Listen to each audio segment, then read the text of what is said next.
District. Good morning, Councilmember Botcher. Good morning. How are you? I'm well. Thank you so much for joining me this morning. I know that you represent Hell's Kitchen and other parts of New York that have seen a pretty significant increase in individuals who are reporting that they have contracted monkeypox. And I want to ask you first, how are you handling it? How is your district doing? It's been a tough few weeks. I'm not going to sugarcoat it. As you said, I represent the west side of Manhattan, which is the neighborhoods of the Village, Chelsea, and Hell's Kitchen in New York City. And we are the ground zero for the monkeypox outbreak. And one of the hardest things about this is that we all know people who are getting monkeypox left and right.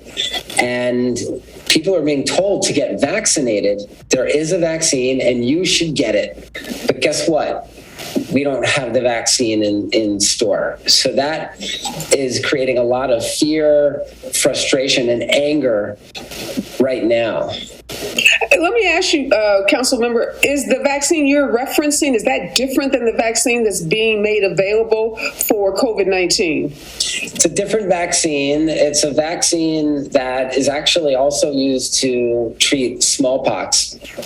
And it was recently ordered by the United States. We ordered millions of doses of this vaccine in anticipation of this kind of scenario, but they're not ready. Why aren't they ready? Because the United States has millions of doses sitting in a factory in Denmark. The FDA authorization on that factory expired last year. So they're sitting there, we're waiting for FDA authorization to get this vaccine to the United States. We have some here and they're distributing it slowly, but it's not nearly what we need. So I know from reading in the New York Times where you quoted that you actually know individuals yourself who have contracted monkeypox. What are they telling you about their symptoms? So monkeypox has flu-like symptoms, but also like blisters, like a pox, like a chicken pox type blister. They're painful.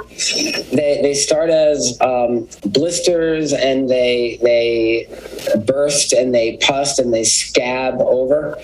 And I have some folks on my social media feed who are uploading photos of themselves with monkeypox on their face.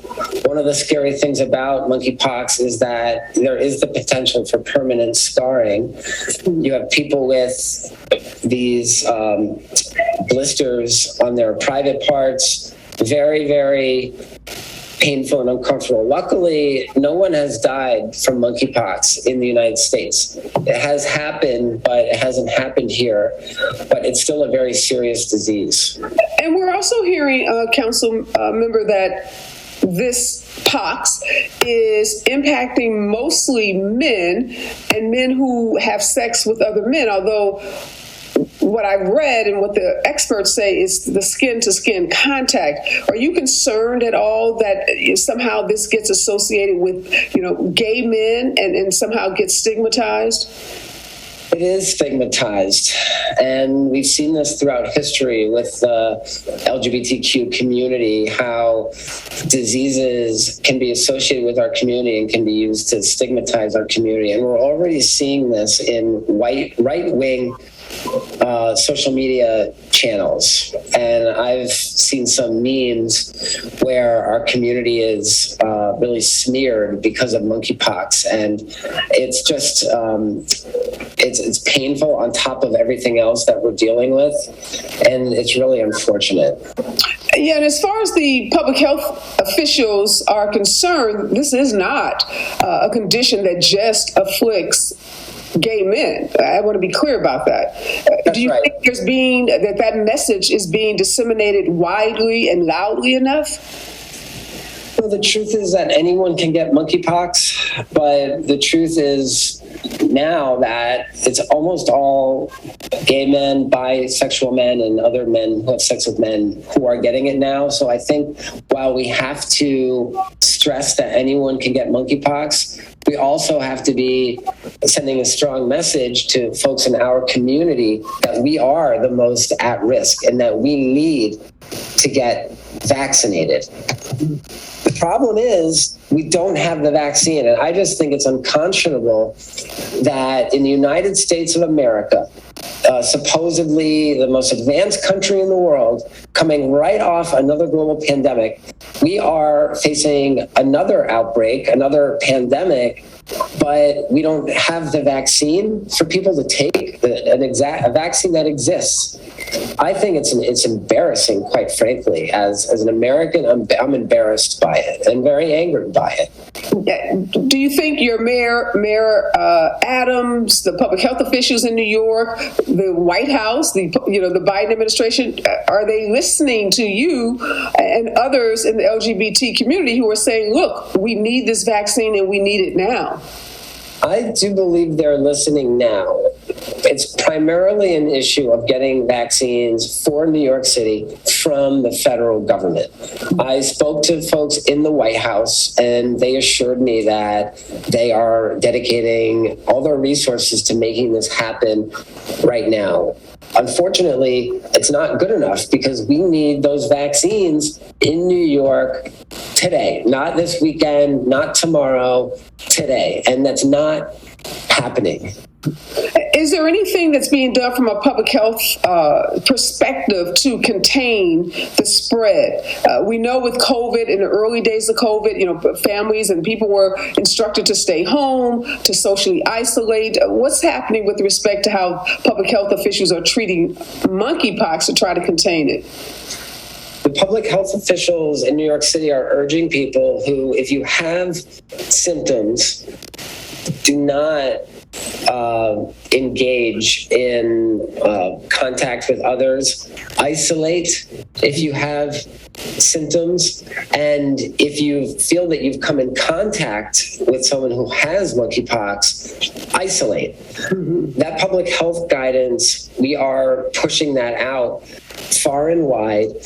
Also, if you are in a high-risk category, get vaccinated. We don't have nearly enough vaccines, but they have released a few thousand vaccines, and we have about 24,000 more vaccines coming to New York, hopefully within the next week. So if you're in a high-risk category, if you are a person, an MSM, gay man, bi man, who's had more than one sexual partner in the last 14 days, or who's had anonymous sex in the last 14 days, or who's come in contact with other people who you feel have, get vaccinated. Are you seeing individuals in your district, Councilmember Bottcher, who are canceling events or changing their activities, changing their daily behavior because of the spread? Yes, and I think that is a responsible thing to do, particularly people who are engaging in things like sex parties and other things that happen.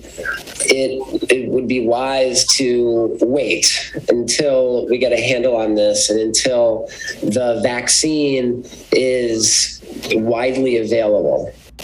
And we know antiviral medications are being given to individuals with COVID who come down with COVID-19. Are those same antiviral medications being made available, or similar ones, to individuals with monkeypox? There is another antiviral medication called TPOXX. Unfortunately, it's also not widely available, and it is apparently highly effective. So that's another thing we're dealing with. We're dealing with a problem with getting the antiviral medication out to people right away. We're also dealing with problems with testing. Testing is becoming more available now that you have like Quest Diagnostics and others starting to do the tests.